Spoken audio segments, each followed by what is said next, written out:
lesson 2. Okay, in lesson 2 we're trying to explain variables this time. So variables, very similar to C programming, but if we do something in C, I'm just going to write C up here in this section here. I'm going to do a bit of C code for you so you can actually see how we declare a variable in C. Usually you have to give it a type, so we're going to say a type integer, and we're going to give it a name, so we're going to go testing, and that's it. So that's basically declaring a variable. You want to assign a variable in C, you put testing equals to, and then you give it 5, number 5. That's how you declare, and that's how you assign a value in C programming. In PHP you don't actually need to declare a type. You don't need to say anything. You just put the dollar symbol, and oops, there's a dollar symbol there, and the name of the variable is called testing. So we have to follow that structure. That's all it is. And you can give it any type, and it can take any type, and then it will change automatically. Dynamically it will actually change its type automatically from one type to the next, from an integer, string, and so on. Now this script here will demonstrate this, and it will show you how the variable takes a different type each time it goes through. Okay, so here I've made a comment. I said declare without assigning, and I've put an echo. So now we put an echo, and I'm using a function called getType, okay, which tells us the type, and we'll put the name of the variable here, testing, and it should bring out null because he hasn't got any type. He hasn't taken any type. Okay, we haven't given any type, and here we're saying echo break line. That means start a new line. This is a HTML tag, like I explained, and we put it inside quotation marks. And here we've started the variable again, testing, but we assigned it with a value 5. So now it should take the nature of an integer, because that's what it is. It's holding a whole number 5.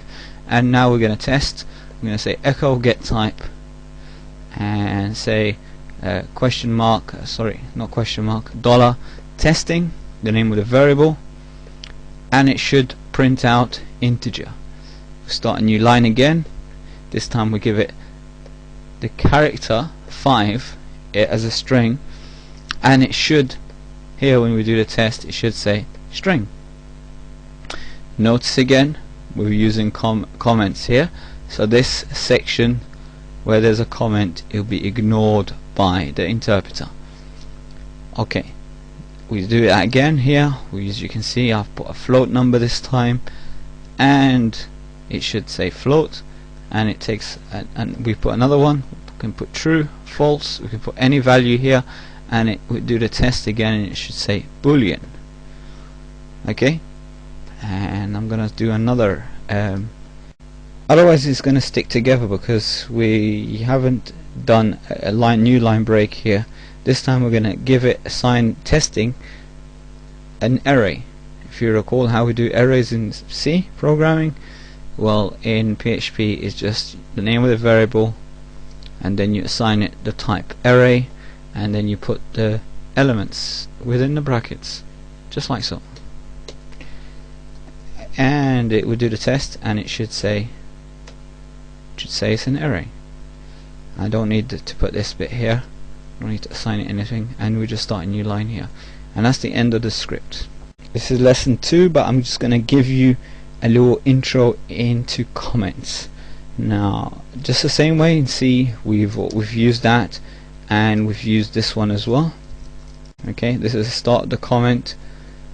Okay, and this is the end of the comment. So I'm going to put this is a comment which will be ignored by the interpreter. And as you can see, this is a comment block, which means basically as long as it doesn't reach the end, it just keeps going, and the interpreter or the compiler will ignore it. So once it reaches that, as you can see again, if that line's finished, here it won't ignore this section, but in this case it will ignore all this because it's all within the block. Okay, there's another way we can write a comment again, this time using the hash. If you put a hash and then you say comment line again, that's also another way of doing a comment. This is in PHP. These are the comment tags used in PHP. In HTML, if you was doing a HTML file and this is how you do a comment. Okay, let's explanation mark and then 2 minuses, and then you say this is a comment in HTML. Okay, don't use this in PHP. Don't use it between these tags. If it's between that means the interpreter is going to see this as a PHP and it's going to create an error with this. But if it's outside the PHP tags, I mean after you've closed the PHP, you can write it here. You can write it here. In PHP you can always start and stop as many times as you like, so that you can start and stop again. Okay, and you can just keep on going.